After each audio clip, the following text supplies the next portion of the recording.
He was just an old waiter. For 20 years, he worked at the same Route 66 diner, taking orders, refilling coffee, didn't talk much to anyone, and no one ever questioned who he really was. Until that small plane had to make an emergency landing near the restaurant. The pilot was panicking on the radio asking for help. There were injured passengers on board. The airport was 50 miles away. But when that old waiter left the customer's coffee and stepped outside, he began doing something that left everyone stunned. Welcome to Hidden Hero Stories. Before we begin this powerful story, tell us in the comments which city you're watching from today. And if you believe stories like this need to be told, hit that subscribe button to support our channel. Murphy's Diner was a nostalgic restaurant located in the middle of Arizona on the side of the famous Route 66 highway. Opened in the 1950s, it preserved the classic American diner atmosphere with its red vinyl seats, chrome details, and jukebox. Through its large bay windows, customers could watch the road scenery and observe passing trucks and motorcycles. Rose Murphy, 58, was the third-generation owner of the diner. Her grandmother and mother had run this business. Now it was Rose's turn. She was tough but kind-hearted. She treated her employees like family and approached customers with warmth but maintained professional distance. Frank Sullivan was Rose's most trusted employee. 62 years old, medium height, gray hair, always clean-shaven. He'd worked at Murphy's for 20 years. He came in every morning at 6, left at 8 p.m. He was reliable, punctual, quiet. He talked to customers as much as necessary, took orders, served food, didn't engage in excessive conversation. Frank's tables were always organized, coffee cups perfectly arranged, napkins neatly folded, everything in its place. As if there was military discipline. Customers liked him, always friendly, always helpful. But Frank had some peculiar habits. For instance, he constantly watched the sky through the diner's large windows. When planes passed, he'd stop and watch them. He followed weather reports very closely, and sometimes he'd use technical terms that no one could understand. Young waiter Tommy Rodriguez had once asked, "Frank, why do you always look at the sky?" Frank had smiled. "Beautiful weather today, Tommy. Perfect for flying." "Have you ever flown planes?" Frank had paused. "Once upon a time. Long ago." That was it. He didn't elaborate. Tommy didn't press further. Frank's day started the same way every morning. He'd wake up at 5:30, make coffee, listen to weather reports. But his weather listening was unusual. Wind direction, visibility, barometric pressure. As if he was getting a pilot briefing. When he arrived at the diner at 6 o'clock, his first task was checking the coffee machine. But he did this strangely too, as if following a checklist, every step methodical, checking every detail. When customers came, Frank's behavior was very professional. He never forgot orders, service was fast and organized. But most interesting was the composure he showed during crisis moments. Once there had been a small fire in the kitchen. Everyone panicked, even Rose didn't know what to do. But Frank immediately took action, extinguished the fire, brought the situation under control. Afterward, he continued working as if nothing had happened. "Frank, how did you stay so calm?" Rose had asked. "Panic is the greatest enemy, Rose. If you stay calm, you can make the right decisions." This answer was the basic principle that pilots are trained in, but no one knew. Frank always had a notebook on his table. No one knew what he wrote in it. Tommy had once tried to look, but the contents seemed meaningless. Numbers, abbreviations, technical terms. Actually, these were flight logs. Frank had never been able to break his old habit of keeping flight records. Every day he noted weather conditions, air traffic, visibility, as if he was ready to fly at any moment.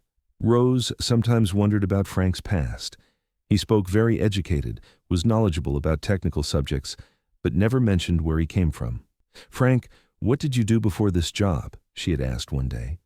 Frank had stopped and looked at a passing truck through the window. "I used to travel, Rose. I traveled a lot." "For work?" "Yes, I used to take people from one place to another." Technically it was true, but the reality was much more complex. Murphy's Diner, being on Route 66, attracted very diverse customers. Long-haul truckers, motorcycle tourists, locals, and sometimes pilots traveling in small planes. Frank got along well with everyone. He'd discuss weather with truckers, give Route 66 information to tourists, treat locals warmly. But most interesting was how he talked with pilots. When pilots came to the diner in small planes, Frank would talk differently with them. He'd use technical terms, ask detailed questions about flight conditions.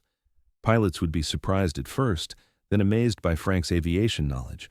Once, an old Navy pilot had come and talked with Frank at length. As he left, he'd said, "This waiter knows more about aircraft than I do." Tommy had heard this and asked Frank, "You really know a lot about planes? Is it a hobby?" Frank had smiled. "Tommy, some things don't just stay as hobbies. They become part of your life." Friday, November 15th, was a quiet day at Murphy's Diner, as usual. The lunch rush had passed. Only a few trucker customers remained. Frank was cleaning the coffee machine. Tommy was counting the cash register. Around 2:30 p.m., an airplane sound was heard through the diner's large windows. But this wasn't a normal plane sound. The engine sound was irregular, as if it was stuttering. Frank looked up and glanced out the window.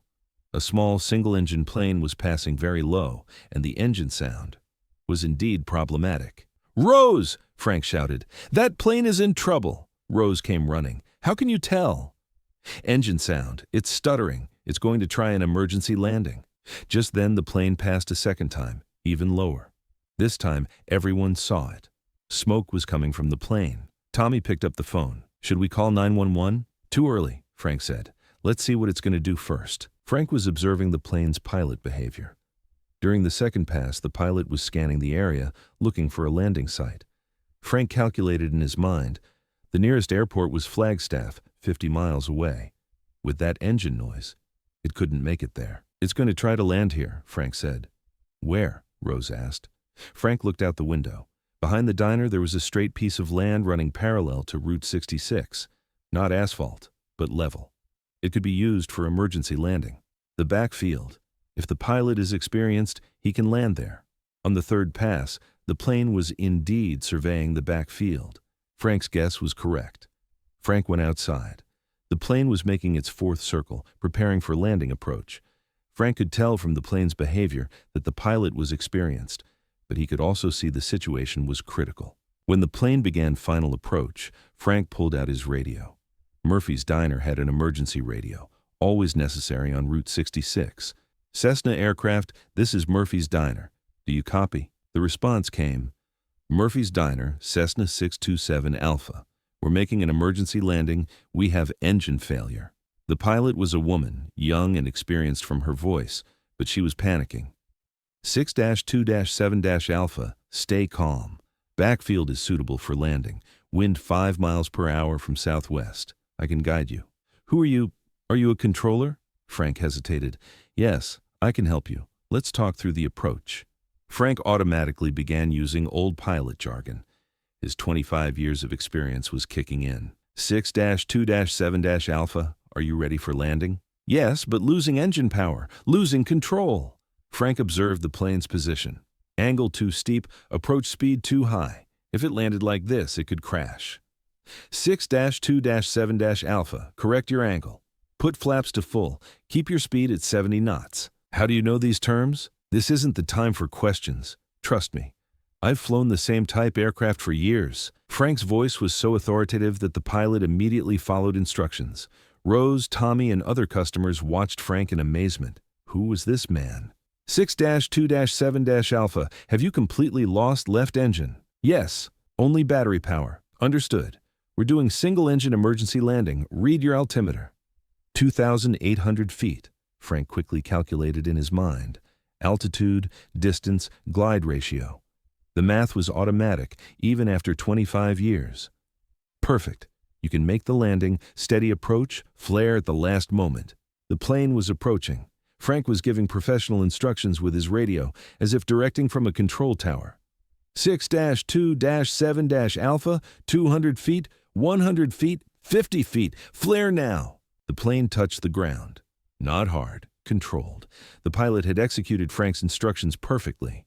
But it wasn't over yet. When the plane stopped, Frank immediately ran toward the aircraft. Rose, Tommy, and other customers followed behind. The plane's door opened. The pilot, Captain Sarah Mitchell, a woman in her 30s, got out, shaken but uninjured. "Thank you. Who are you?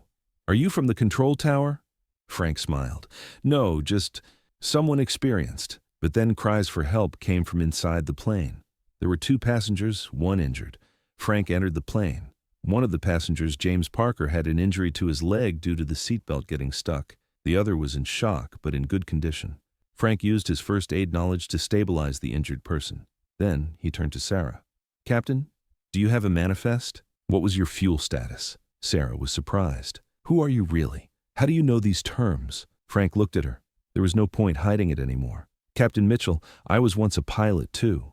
I worked at United Airlines for 25 years. Sarah's mouth fell open. "You were a United pilot? Commercial?" "Yes. Captain Frank Sullivan, employee number 18,457. Rose, Tommy, and other customers watched Frank in amazement.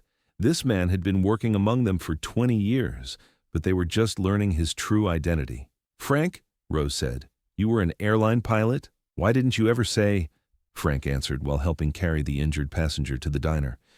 "Because that life is behind me, Rose. I'm just a waiter now." "But why? Why did you quit?" Frank paused. "Health issue. A minor heart condition. I lost my FAA medical." Tommy approached. "So you really piloted big planes? Boeing 737, 757, 767? I flew millions of miles for 25 years. Sarah Mitchell looked at him with admiration. "Captain Sullivan, I'd heard your name. You're a legend at United. That Denver storm landing was you, wasn't it?" Frank nodded. 1998, 180 passengers, 0 visibility, crosswind landing. We were lucky. "Not luck, skill. That landing is taught as a case study in aviation schools." Rose looked amazed. "Frank, you were that famous? Why did you come here?" Frank smiled. "Because, Rose, I just wanted to be Frank, not Captain Sullivan, just Frank." The 911 call had been made. Ambulance and fire department were coming, but thanks to Frank's professional intervention, the situation was under control. He'd laid injured passenger James Parker on one of the diner's booths, splinted his leg, kept him warm against shock. Sarah Mitchell was still trying to have a conversation with Frank. "Captain, what do you do after retirement? Consulting? Training?" "No," Frank said, pouring coffee. "I wait tables." Sarah couldn't believe it. "But you're a legend." "Sarah, I just did my job. Now I do a different job." When the ambulance arrived, the paramedics saw Frank's first aid application and were impressed. "Have you had medical training?" "Pilot emergency training, CPR, first aid, crisis management." An hour later, FAA Inspector David Chen arrived.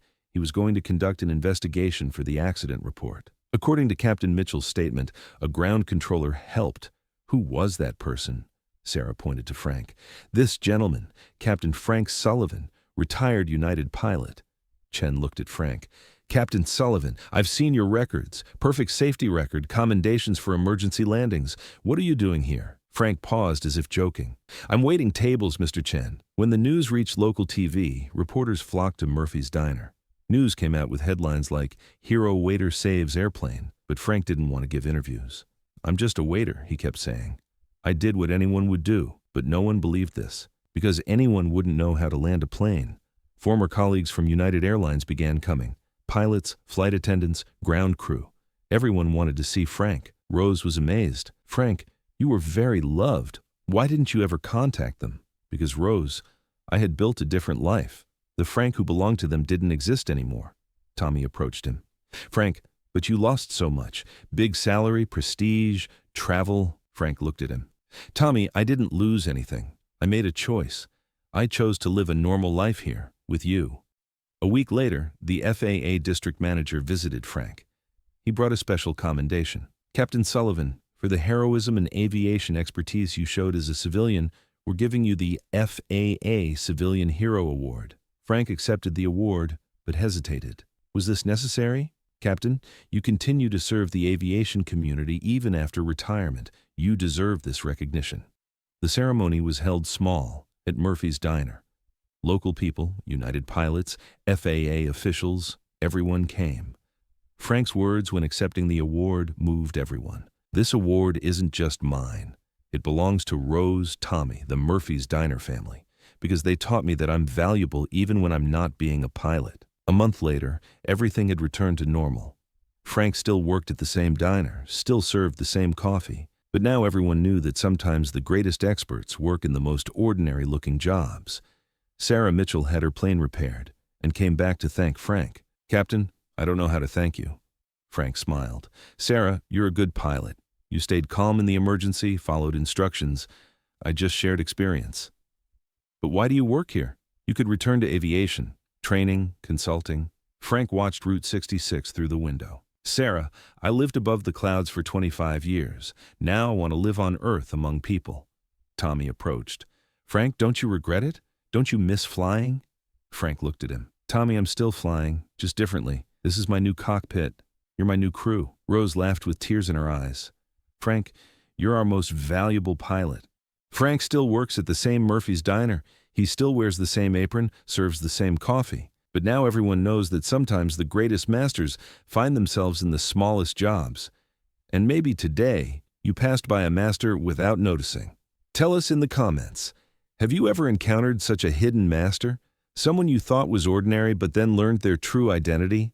Don't forget to subscribe to Hidden Hero Stories. We share powerful stories like this every week. We'll see you in the next story. Until then, take another look at the ordinary-looking people around you.